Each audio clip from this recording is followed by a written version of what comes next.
Hello, everyone. It's my pleasure to be speaking to you today. This is my second session with Product School, and I'm excited to be back to share more of what I've learned in the past couple of years. My name is Sohaib, and together with my friend and colleague Felicity, we will share with you some hard-earned tips, tricks, and more that we've developed over the past few years to deliver great products faster. This is one of the teams that we were lucky to partner and work together with over the past few years. We were doing an indoor skydiving exercise, by the way, in case you were wondering. This is me on the right-hand side. I'm currently a senior PM at Booking.com. And I'm a senior product marketing manager. But we've got a lot of content to share, so let's jump into it. Yes, indeed. So as someone that worked in companies of different sizes, product marketing came in different flavors. And in some cases, the role didn't even exist. You may recognize some of these roles mentioned here, but it was when I first joined Booking.com that I came to be familiar with the full definition of the role. And in the past 3.5 years of working with different PMMs, I came to understand and appreciate what PMMs, as part of the team, just like engineers, designers, and data scientists, can bring to the team to help deliver great products faster. Regardless of how big the company you work at is and what industry it is in, it is important to realize that you as the PM need to either wear the hat of a PMM. If it is a small startup, identify someone that already fulfills part of this role. If you are in a business that has some marketing functions, or you work in a business that has a PMM role, but that role is not fully utilizing, or in some cases doesn't understand what the true role of a PMM is. It took us a while until we figured that out, actually, the first time that we worked together. And it took us a while until we sort of found our groove. And that is part of the reason why we actually thought of this session and why we decided to share some of these learnings. Regardless of the composition of your team, the tips, tools, and hacks we will be presenting today will help you wear that hat if you have to, or collaborate with PMMs in your business in the best way possible. So as you can see here, product managers and product marketing partners across the full product lifecycle. But in our experience, we collaborate the most at the two ends of that lifecycle. While in the other parts, the role that leads and the role that supports alternate. This again may be slightly different depending on the industry and type of business that you work in. In some B2C cases, for example, the launch and scale step can happen on its own as soon as an experiment proves to be successful and it goes full on. By full on, I mean exposing it to the full traffic that it is eligible to. This is specifically true for features, improvements, and iterations on existing products. While in B2B, the launch and scale usually includes complex go-to-market strategies, audience segmentation, and more, which Felicity will touch upon later on in a bit. And in the most fundamental place, so product strategy is the most fundamental place we collaborate together. This is where the most value of our partnership is realized. So before moving on, let me elaborate a bit. What do we mean by product strategy? So when we say product strategy, we usually refer to the sequencing of products or releases we plan to deliver on the path to realizing our product vision. Of course, here I'm assuming that product vision exists already. If it doesn't, then it's probably the first thing that you should be working on with your team and your PMM to help define, as well as, of course, your leadership and stakeholders. This includes who our audience is, the size of the opportunity, the pain points of that audience, how we intend to address these pain points in the form of product hypothesis, the investment needed, as well as the risks. So the investment needed might mean actual money to be placed into the product, or the time and effort of the team and how much of that time we expect it to take. All of which I will cover in more detail later on in a few slides. But for now, I will hand over to Felicity to start with our first tip. Thank you. So we're just going to zoom in today to the first stage. And this is our first tip, our biggest hack. So what we've learned in terms of how to work together to deliver great product faster doesn't involve development. It's about, pausing and stopping before you start to really gather insights, get the team together, think creatively and divergently, validate, iterate before you commit to development.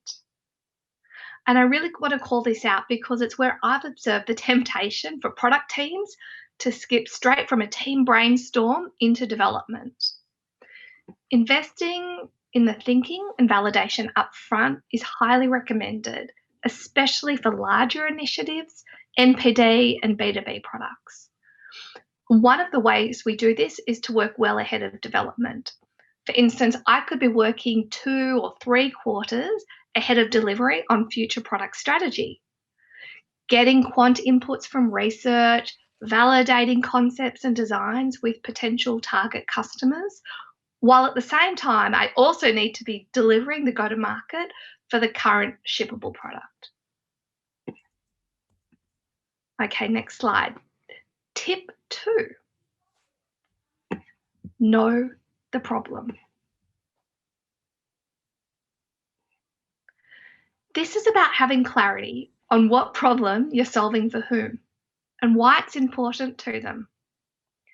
Having a laser focus can be more acute when you're a startup because there's so much you could be doing, and it's imperative that you succeed as fast as possible. And every choice you make impacts the product you build, but could also impact the company's viability. Speed to value also holds true for larger companies or existing products that have a customer base that's large and already available to you.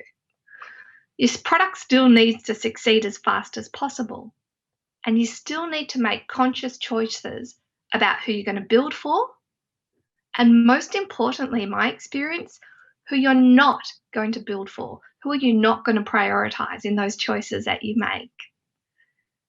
And finding a problem itself is not enough to have a successful product, particularly in a competitive market.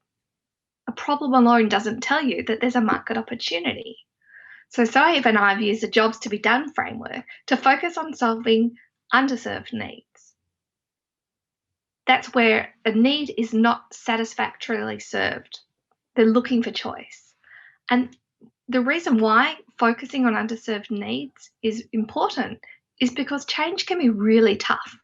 Even if you're undersatisfied, change can be tough. And more so if a customer is super happy with how they're solving the problem today, you will struggle with getting them to adopt your widget and change, even if it's shinier or faster. And when you're assessing the customer's options, it's really important to ensure that you consider competitors that aren't just widgets, other products.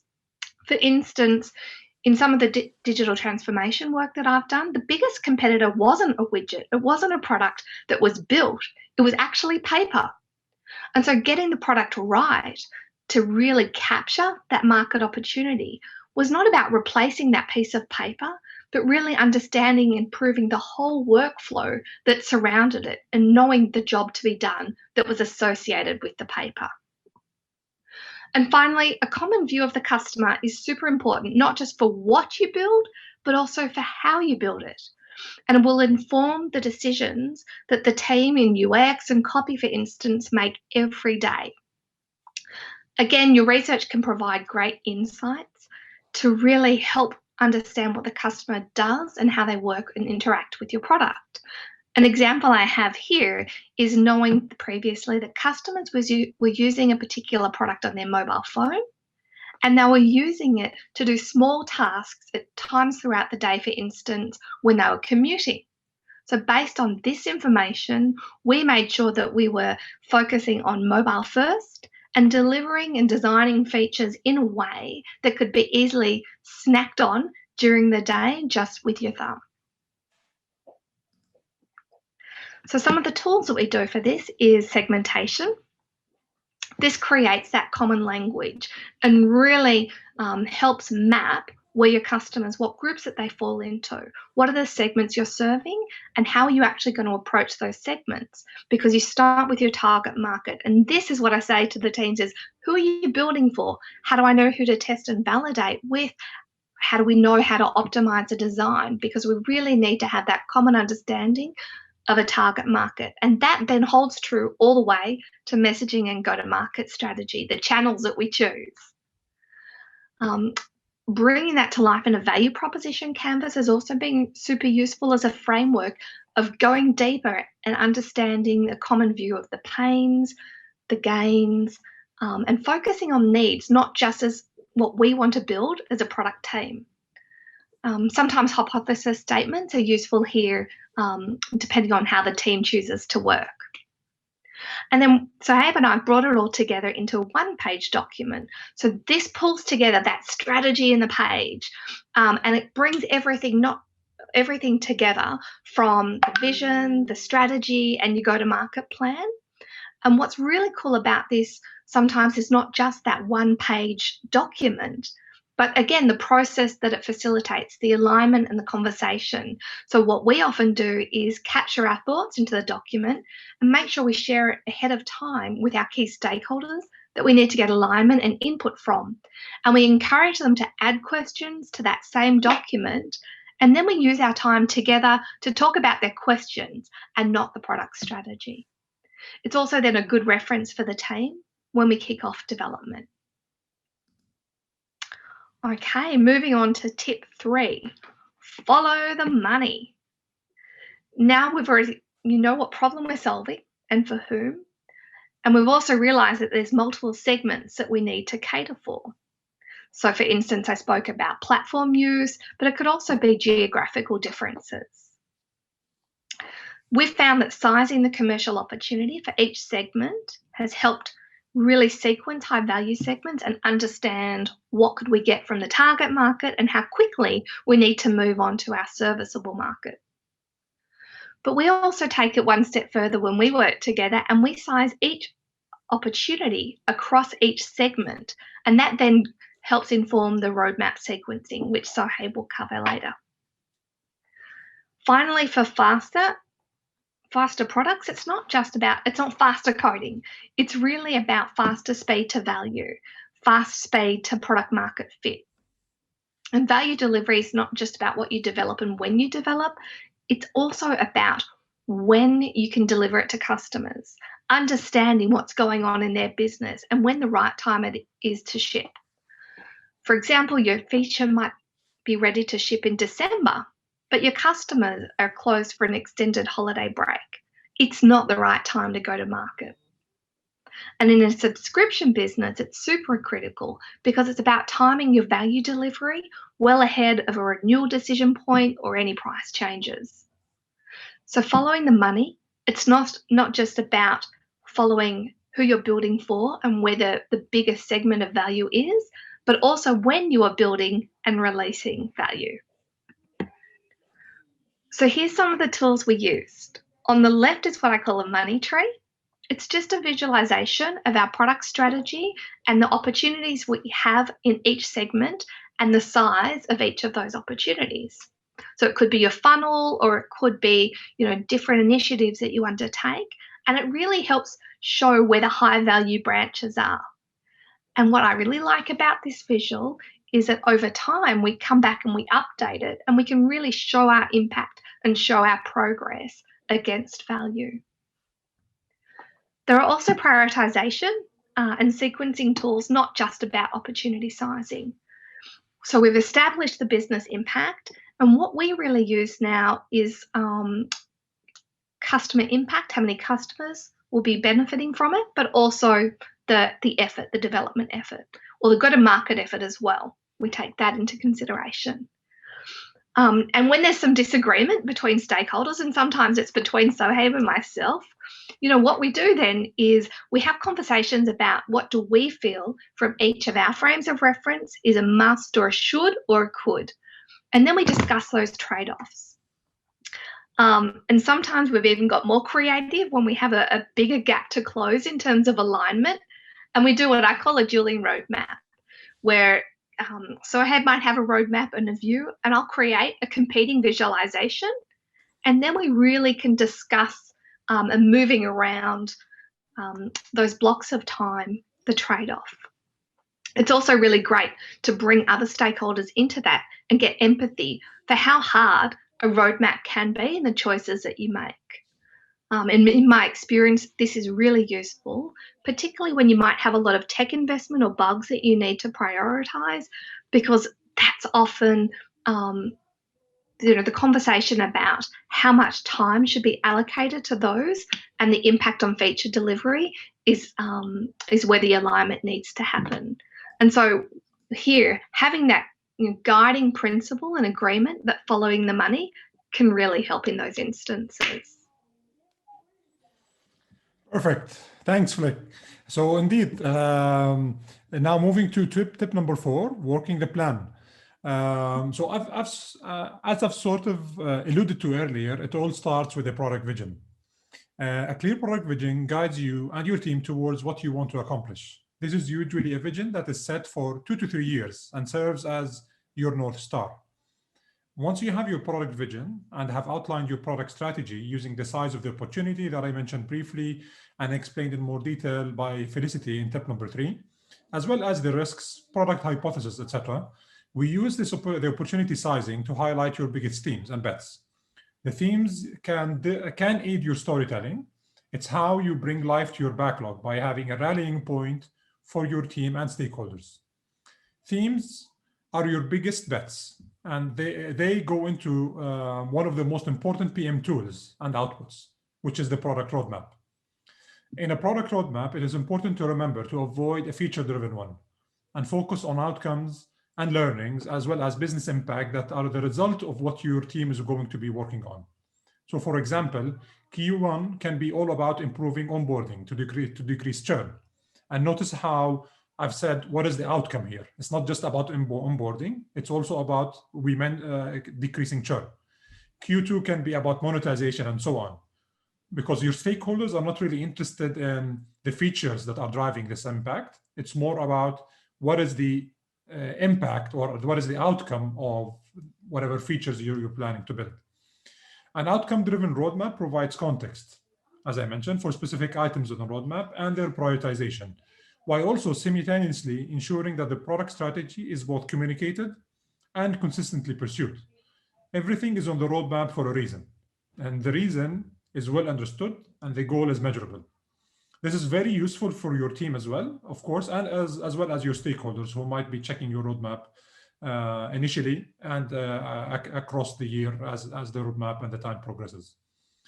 Doing all of this will help you empathize that the customer and their needs and pain points are at the center of what you do as a PM and as a product team, which is always great to keep in mind, especially if you're in a business that doesn't always do that. So now moving on to the tools.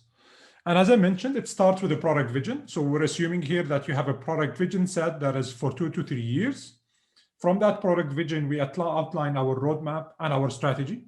And as I said, it's about outcomes, right?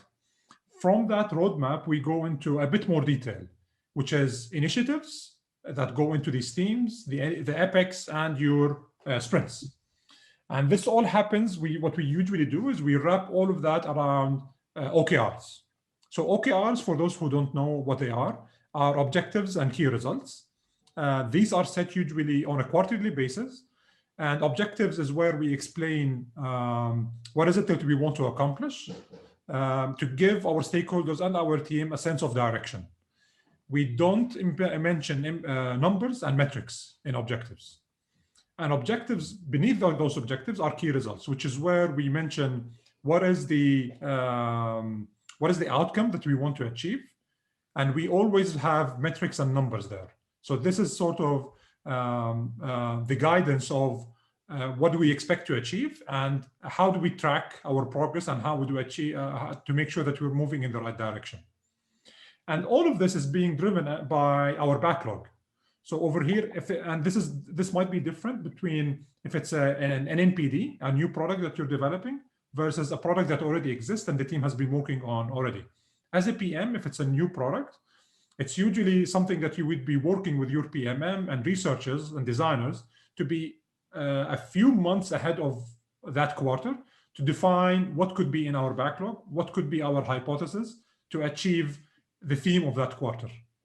And if it's already a product that you're already working on, you probably already have a backlog of stories that are ideally in the form of a hypothesis that are backed up by some sort of research, be it qualitative or quantitative.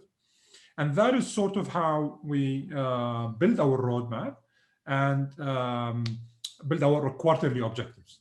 The way I like to visualize it is if you take a magnifying glass and you look at your roadmap and you zoom into any of these quarters, you would be able to see the OKRs of that quarter and ideally what goes into it in terms of, as I mentioned, stories and a backlog. And of course, if you look into Q4 and you're already in Q1, that view will not be as crisp, but the closer you come to that quarter, you would have worked with your PMM and the rest of your team to make it clearer and have a crisper understanding of what is it that we want to do. And an important caveat to mention here, it's okay for things to change. So roadmaps are not set in stone, as well as OKRs. So we learn and we adapt as time progresses, and roadmaps can change depending on changing business environment or depending on learnings. So for example, we might uncover something in Q1 that impacts what we do in Q2 or Q3. If we uncover a bigger pain point or a bigger opportunity, or we validate a hypothesis, things might change later on. So I just wanted to mention that things can change. Things are not set in stone. But when we start with an objective or a quarter, that quarter is usually set. So once we have the OKRs for that quarter, that is usually set. But we learn and adapt based on what we accomplish in that quarter.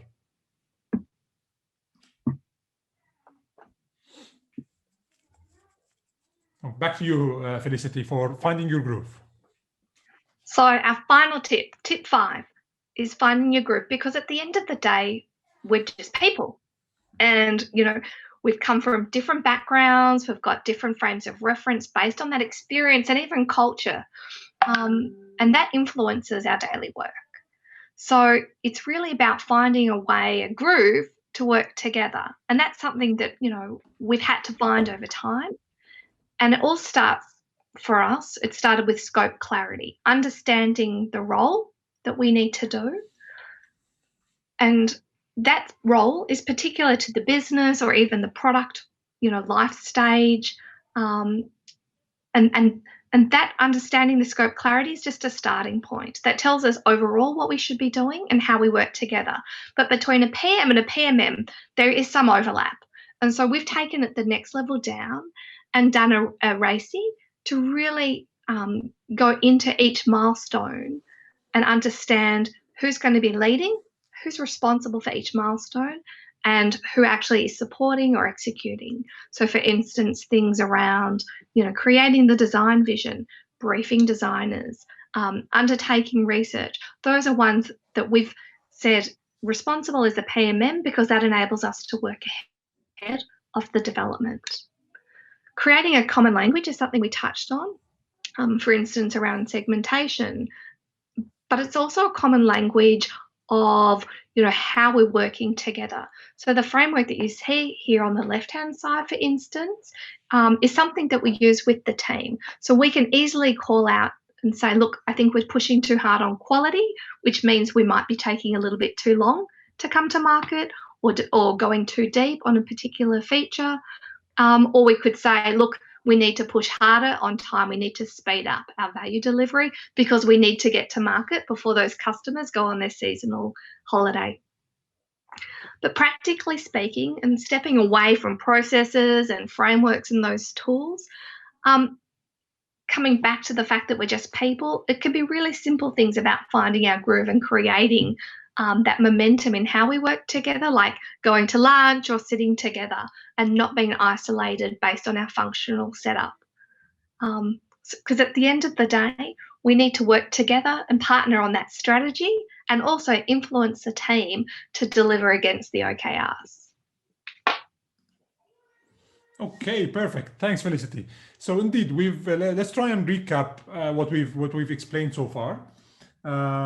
So we've covered a lot of ground. To summarize, what we find that we presented 5 sort of categories, right? Separating thinking from doing, knowing the problem, following the money, working the plan, and finding your groove. What we find usually is that separating thinking from doing and working the plan has helped us build great products. Knowing the problem and following the money gets you to product market fit faster. And finding your groove is an enabler for happiness and success. We really hope that you've enjoyed this session and found it useful. Feel free to leave any comments if you have any questions or comments. And we will try to get back to you as soon as possible. And yeah, stay in touch, stay safe, and stay wild. Take care, everyone.